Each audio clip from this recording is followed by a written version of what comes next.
Alvin Gentry, welcome, welcome, welcome to the Tilt-A-Whirl. It is time for you to get all shook up, upside down, spin you around until you fucking puke all over yourself, because that is life as the head coach of the Sacramento Kings. It has only been 2 weeks, just two, for Alvin Gentry.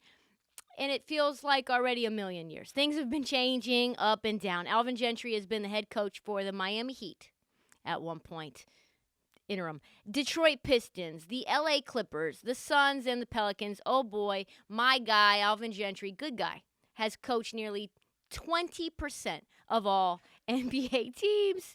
And yet, he has never seen anything like what is happening in Sacramento. After just 6 games, he's already what we would call, a slightly broken man. Like, he's slightly broken. He is.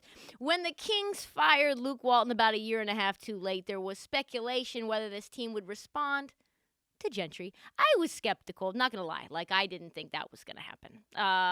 You're talking about a guy who was publicly sewered in the Picayune Times, the New Orleans Picayune Times, for his GM giving him all the answers to the test, and yet he still fails. I tell you what, if I was an NBA player and I read that or saw that on social media, I would be skeptical of Alvin Gentry as my interim head coach. But by all accounts, Alvin Gentry is well-liked by everyone outside of the New Orleans Pelicans organizations. The players at this point seem to like him.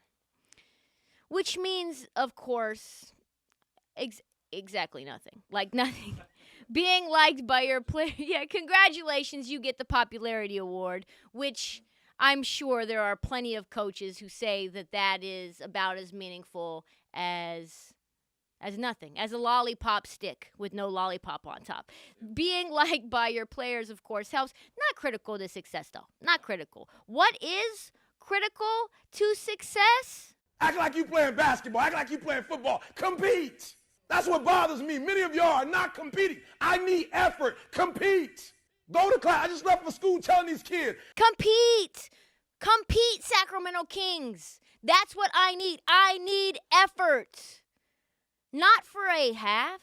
For a full 48 minutes. For an entire fucking game. Not just for an entire game. For an entire 82 games. That is what the Sacramento Kings continue to struggle to do.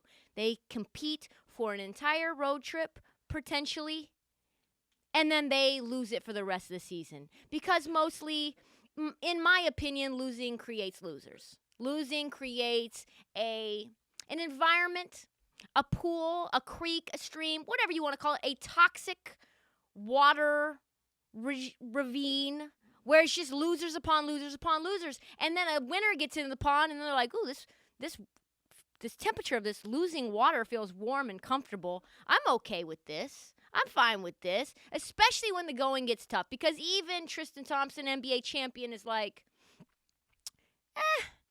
we're up 20 on the Lakers. And then what happens? Back to the game. So after splitting their first 4 games under their new head coach, including a wild quadruple overtime win over the Lakers, the Kings hosted a LeBron-less Laker team on Tuesday night.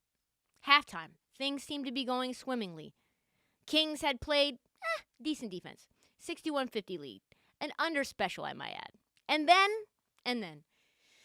the Kings did Kings things. They were Kangs, and they were Kangs. They proceeded to be outscored 37-15 in the third quarter. Excuse me, what? And then followed that up by being outscored 30-18 in the fourth quarter. Let me go back to math school for a second. Is that 67 points? Did they just give up 67 second half points to a team that can't shoot and was missing their star player due to COVID? Listen, losing to 25 to the Lakers can happen. That's normal. Losing by 36 points in the second half alone? Oh, yes. Yes, that's delicious. That's the Sacramento Kings I know and love. That is a very Sacramento thing to do. And so at his post-game presser, poor Alvin, he had enough. That's what he had to say. I guess the very first thing I should do as a coach is apologize to the fans here. They don't deserve what they got tonight. You know, the first half we were fine. We played great basketball and we moved the basketball, and I thought the pace. Excuse me? What? This man started his presser by saying, let me just start out this presser by apologizing to every Sacramento Kings fan because that was fucking disgusting. You deserve better. I know you guys have been beaten, broken, bruised, torn down for the last 25 years, but this was a new low because we are giving you hope. And once we snatch that hope away at the very last minute, there is just something more painful about losing after you're up to the Lakers by 25 points. When's the last time you saw a head coach do that? Sorry, fans, for that bullshit you just watched. I don't even know what to say. And he's not wrong. But it was the statement this was the statement that I enjoyed. Quote, we will find players who will give effort. Oh, boy. We will find. Where are you going to find them? I can promise you this. He does not mean on this current roster. That should make every Sacramento Kings fan very worried. Every Sacramento Kings king in a jersey worried because I suspect big changes are coming. And that probably means Buddy Hield. That probably means Bustface, Marvin Bagley in new jerseys. You know, new R.I.P. four-guard lineup. R.I.P.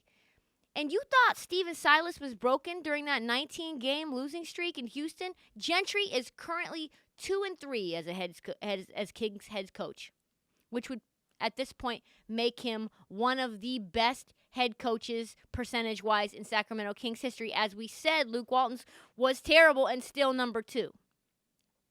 Because that is what Sacramento does to you. It breaks you. I am dangerously close to relegating the Kings to a do-not-bet status. Like, they continue to upset themselves. They continue to upset bettors. Celtics, Magic, because they are just so inconsistent. And that is what Alvin Gentry knows. Will the Kings, the question is really, will the Kings improve under Alvin? Will they improve under Simon? Will they improve under Theodore? I don't think so. I don't think any of the chipmunks could come in here and fix the Kings. Because the question is, really, will the Sacramento Kings stop ever being the Sacramento Kings? No, that remains to be seen. Mike Bibby's not walking through that door. White Chocolate's not walking through that door. Chris Webber's not walking through that door. The only thing that we know for sure, 5 games in, is that Alvin Gentry is too old for this bullshit. He is.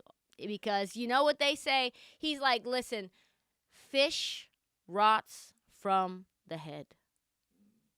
As an addendum to this, the Kings did go on a road trip to Los Angeles last night. And yep, you guessed it, they beat the doors off the LA Clippers 124-115. What do I make of this fucking team in purple? I don't know. They scored 62 points in both halves. I have no idea what's going on with this team. You can't make it up.